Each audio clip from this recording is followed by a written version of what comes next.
je veux vous parler ce soir d'un sujet fondamental, ce droit social au travail inscrit dans le préambule de notre Constitution, si souvent bafoué, et vous en parler dans le contexte de la situation dramatique actuelle.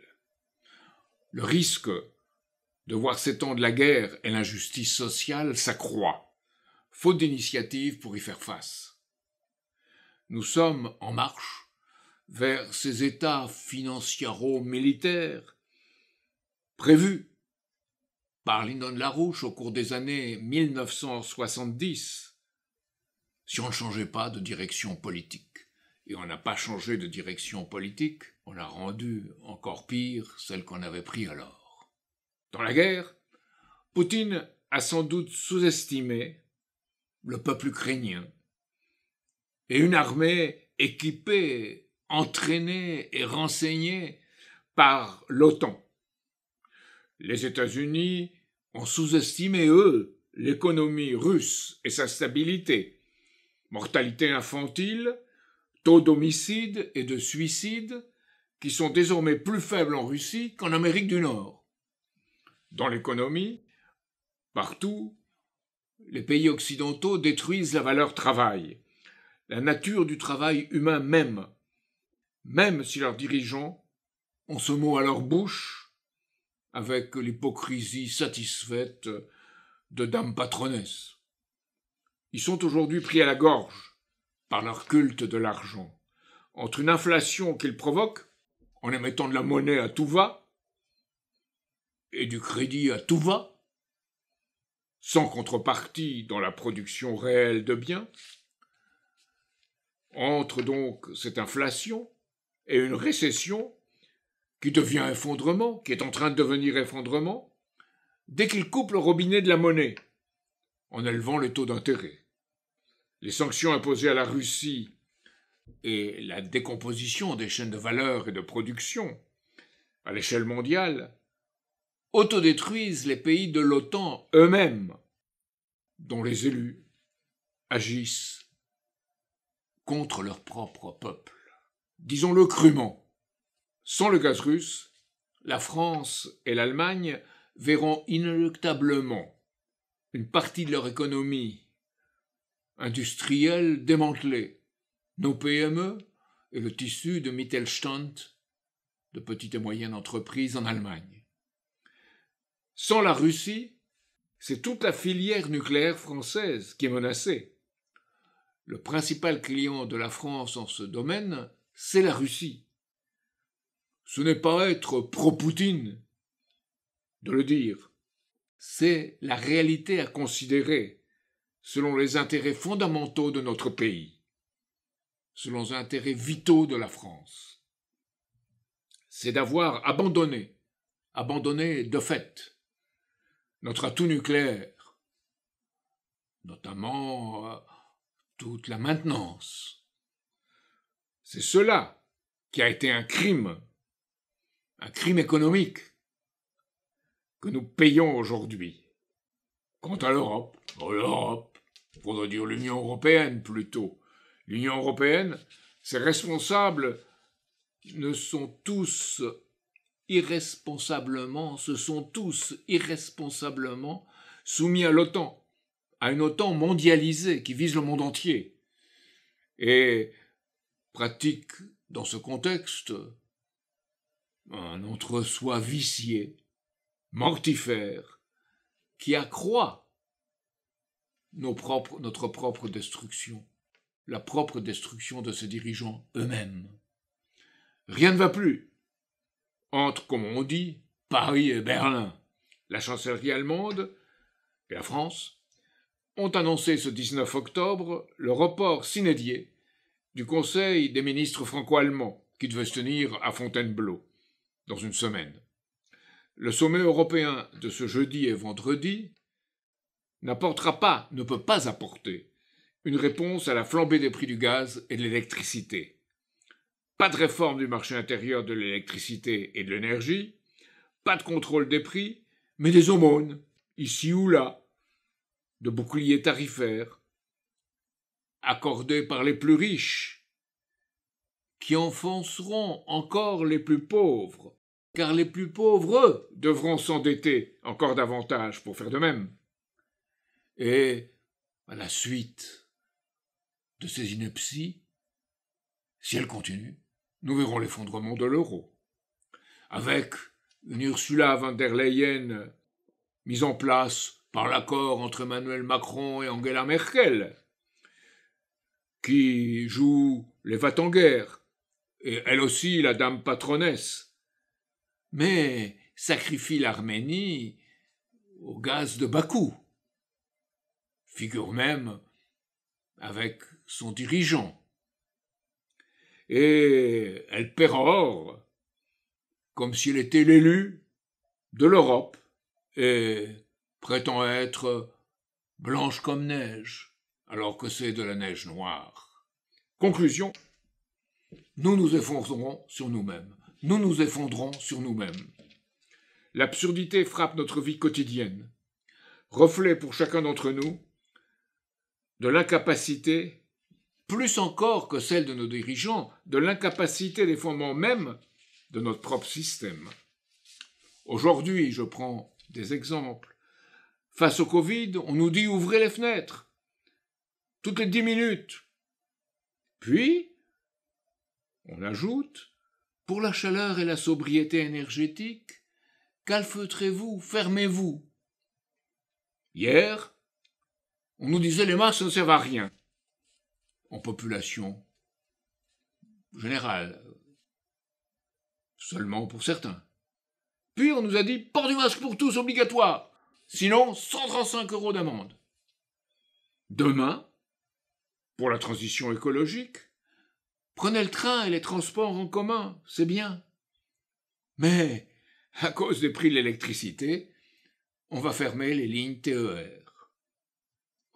C'est la version du en même temps dans notre vie quotidienne. Le côté comique d'une situation internationale et économique qui, elle, comme je vous le dis, est tragique. Le risque est, pour reprendre les propos, les termes de Charles de Gaulle en son temps, le risque est que l'humanité s'anéantisse elle-même dans de monstrueuses destructions. Alors oui, la paix est la seule bataille qui vaille la peine d'être menée aujourd'hui, comme le disait Albert Camus. Mais pas une paix de soumission, pas une paix de lâcheté. L'oligarchie dominante engendre la guerre, elle engendre la guerre faute de créer les conditions de la vie. Eh bien, remettons l'argent là où il doit aller, vers la création humaine et vers le bien commun, l'intérêt général et l'intérêt de tous les peuples. Cela veut dire, à l'international, rassembler les forces capables d'organiser, d'assurer le changement. Les BRICS, l'Organisation de la coopération de Shanghai, ont entamé cette tâche. Ayons l'esprit, nous, des non-alignés de Bandung en 1955, l'esprit et les propos d'une fraternité retrouvée. Une fraternité retrouvée refusant la logique des prédateurs. Je sais qu'on veut faire de moi une sorte d'expert en politique internationale, comme on voulait faire de moi, en 2017, en 2012, un expert de l'espace. Ce sont en effet des éléments fondamentaux pour l'humanité, et ceux qui s'en moquent ou se noient parfois dans leur expertise comme une chose en soi, eux deviennent les collabos de notre malheur. Cependant, ce soir, c'est de chez nous que je veux vous parler maintenant, du bloc populaire, chez nous, nécessaire pour imposer ce changement, chez nous et dans le monde. Imposer, car ce ne sont pas les responsables actuels qui nous en feront cadeau. Juste avant, 3 développements qui doivent nous rendre espoir.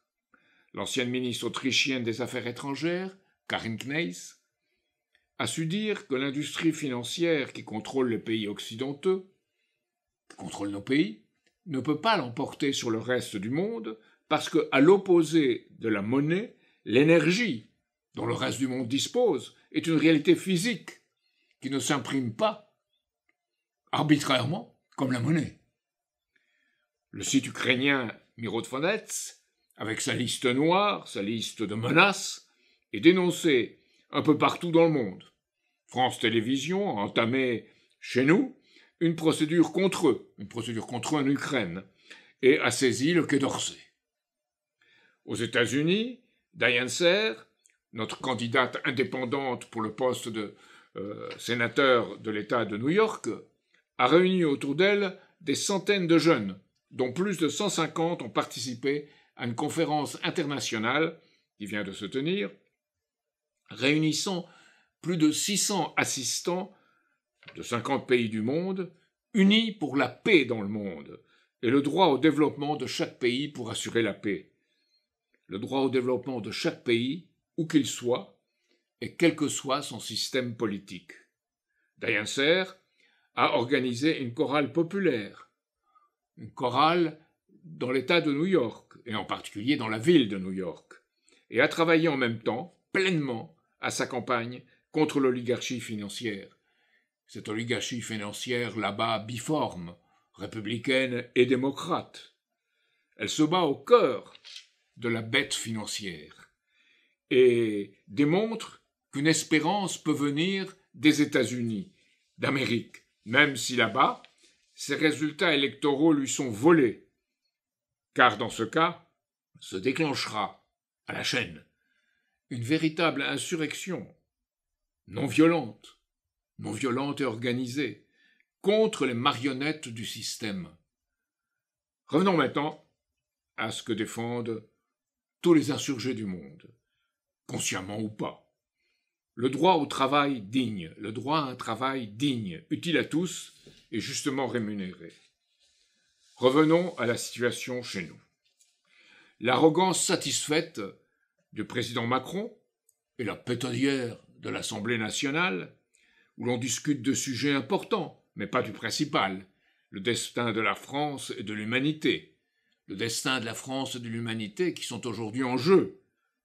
Cela, la pétodière de l'Assemblée nationale et la verticalité, comme on dit d'Emmanuel Macron, ça ne fait pas un pays, ça ne fait pas une nation. Les personnalités et les idéologies de Mélenchon et de Marine Le Pen empêchent que se forme ce bloc populaire indispensable pour gagner et changer la direction des choses. Gagner pour changer la direction des choses. Alors, où est-il ce bloc ? C'est vous qui m'écoutez. Mais vous aussi qui devez vous organiser pour le devenir, vous en êtes le potentiel. Vous devez le rendre réel. C'est pourquoi je veux vous parler maintenant du levier que vous avez, compréhensible pour tous et bafoué constamment par ceux d'en haut. Le levier, c'est la valeur du travail humain. Solidarité et progrès, c'est le parti du travail humain. C'est pourquoi vous devez le soutenir, personnellement et financièrement, car il est par principe à votre service. Ce n'est pas un grand parti, mais c'est un catalyseur. Il est comme ce catalyseur qui est parfois de très petite taille, mais qui peut faire que la réaction chimique s'accomplisse.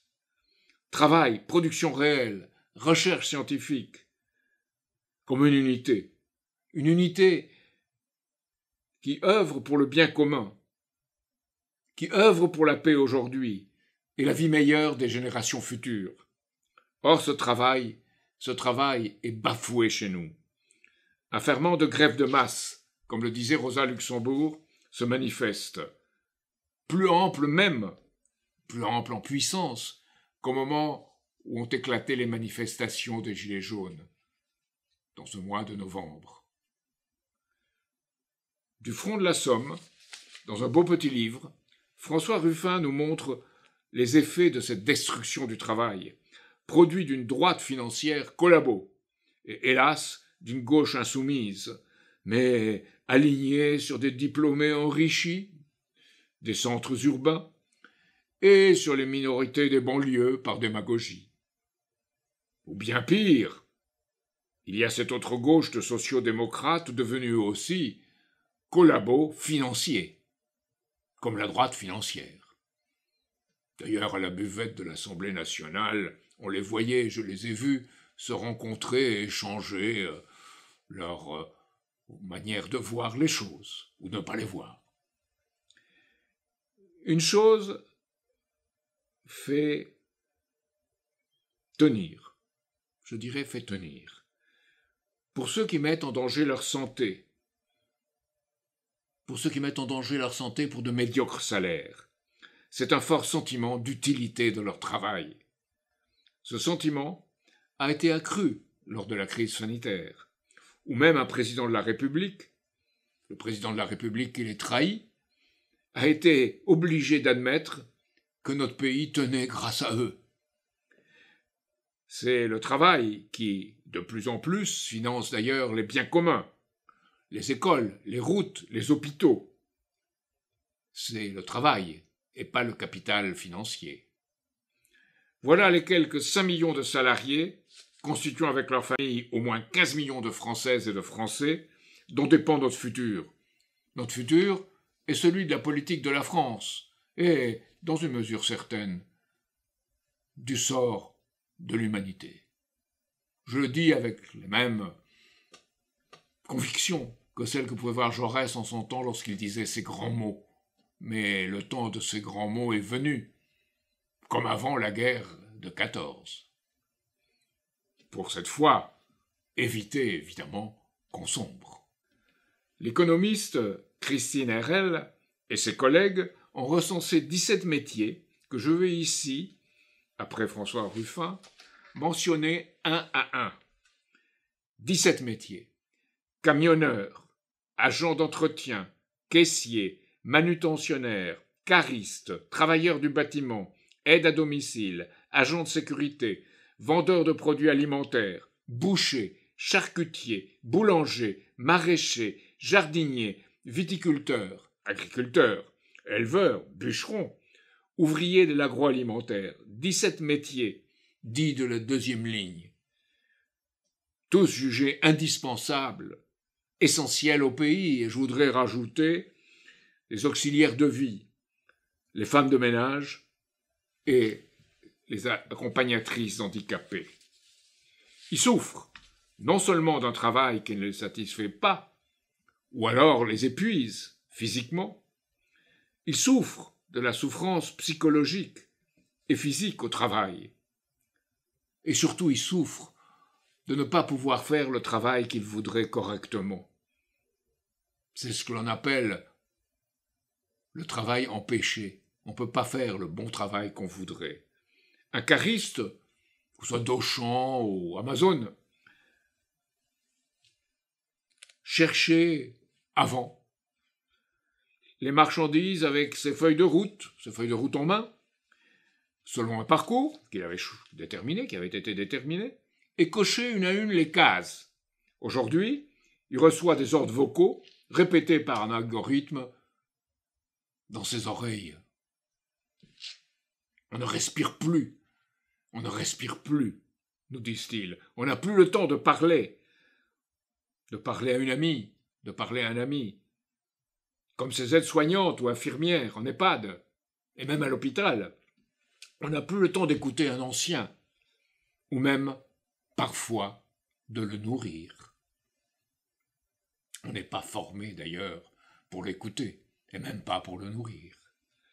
La logique asociale de la compétition financière a tout emporté, sans autre projet que d'être compétitif, concurrentiel, dans une Union européenne de la concurrence, soi-disant libre et non faussée, et de fait, en réalité, asservissante et faussée par un ruissellement permanent vers le haut.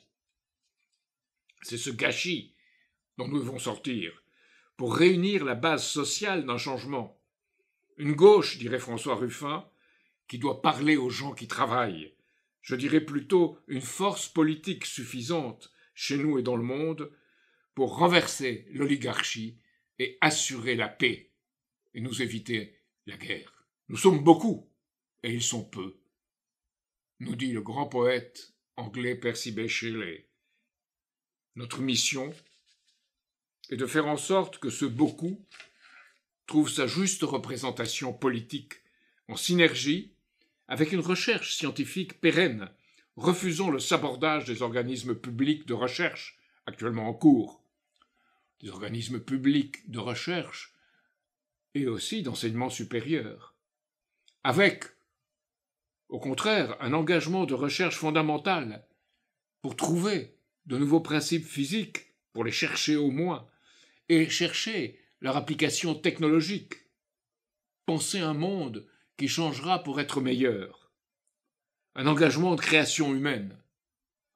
Et pas de rentabilité financière. Et pas avec des crédits alloués à des financements sur projet qui enferment, cadenassent la recherche dans un monde fini, dans un univers fini. Oui, c'est cet intérêt commun des enseignants, des doctorants, des postdoctorants et des artistes découplés des mondanités de classe et de caste, où malheureusement beaucoup tombent aujourd'hui. Cet intérêt commun avec des travailleurs indispensables, essentiels à notre pays. Et c'est cette communauté d'intérêts qui doit porter notre projet commun, celui du travail humain, avec une politique du travail humain. Quant au martyr, d'un enfant de 12 ans, dont toute la France parle, Lola, je veux simplement dire mon profond respect et mon admiration pour ses parents qui ne veulent surtout pas de récupération politique. La politique, la vraie, la respectable, doit viser à la fois la sécurité publique, le développement économique mutuel et cette valeur trop oubliée de notre devise nationale, la fraternité. La fraternité dans tous les instants de nos vies. Tous les pouvoirs du monde sont aujourd'hui fragilisés, à commencer par ceux que nous subissons en Europe. On voit aujourd'hui l'évaporation de Liz Truss au Royaume-Uni. C'est le temps pour que de nouveaux leaderships émergent, pas ceux d'hommes ou de femmes providentiels, des hommes et des femmes de qualité, oui, mais pas providentiels auxquels on confie tout, mais celui de chacun d'entre nous, patriotes et citoyens du monde. Ce n'est pas simplement un vœu, c'est une question de vie ou de mort.